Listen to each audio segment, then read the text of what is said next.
qui arrivent dans ta vie, mais on s'y fait quand même. On réapprend à vivre, premièrement. Puis la première chose que j'ai fait, quand je me suis réveillé de mon coma, c'est un peu célébrer la vie, parce que je suis encore vivant. Mon partenaire attendait justement l'avenue de son enfant, c'est pour ça qu'il n'est pas rentré.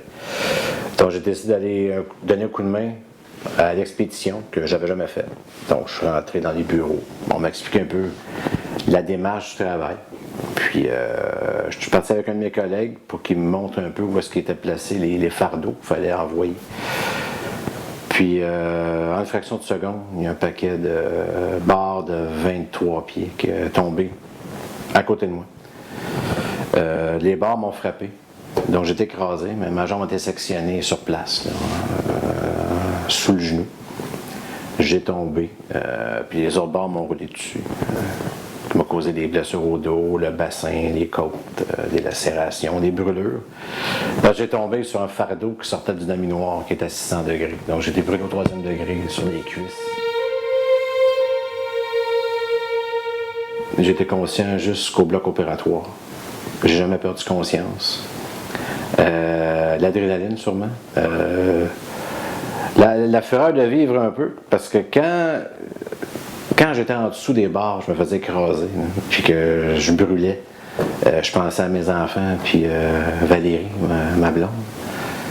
Donc ça m'a donné un peu comment je peux dire, l'adrénaline, le rush de survivre.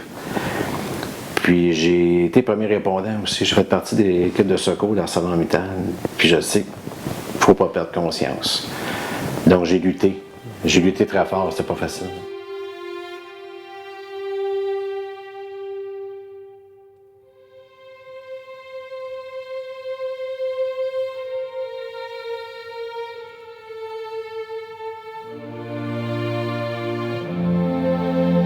Je suis juste content d'être vivant, de me réveiller. Puis je me dis, il y a tellement... La médecine, la physiothérapie, c'est tellement rendu avancé dans ces cas-là. Parce que j'avais déjà vu des personnes amputées avec des prothèses qui fonctionnent très bien. Puis je me suis dit, bon, je vais peut-être faire ça moi aussi. Il y a eu des journées dures. Ah oui, il y en a encore. Il y a des journées plus sombres, plus dark. La famille, oui. C'est mon pied, c'est mon pilon, disons. Ça a été mon phare pour survivre, surtout. Je ne vais pas les abandonner.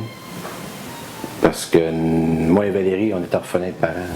Il n'y a plus de grands-parents, il n'y a plus de... Il n'était pas question que je parte, là. Il n'était pas question que je parte, c'était impossible. C'est pour ça que je me suis battu, pour survivre. Vraiment.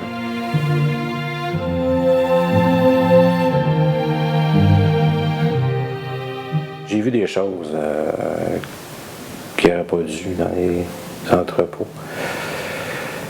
Des piles pas conformes. Mais on s'habituait peut-être avec ça. Peut-être qu'on fermait les yeux un peu ou on passait à côté. C'est une aciérie. Il y a des risques partout. On était tellement rendus habitués que ça faisait partie de la... C'était normal pour tout le monde. Mais il y avait des risques, puis c'était comme une épée de Damoclès qui était au-dessus de notre tête. Puis le 19 février à 5h moins quart, l'épée elle a tombé.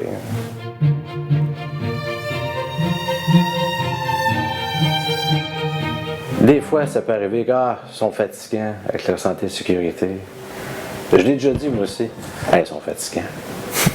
Mais c'est leur job, c'est leur travail. Puis là, je me rends compte que c'est super important. La vigilance, puis les systèmes de sécurité sont là pour nous protéger.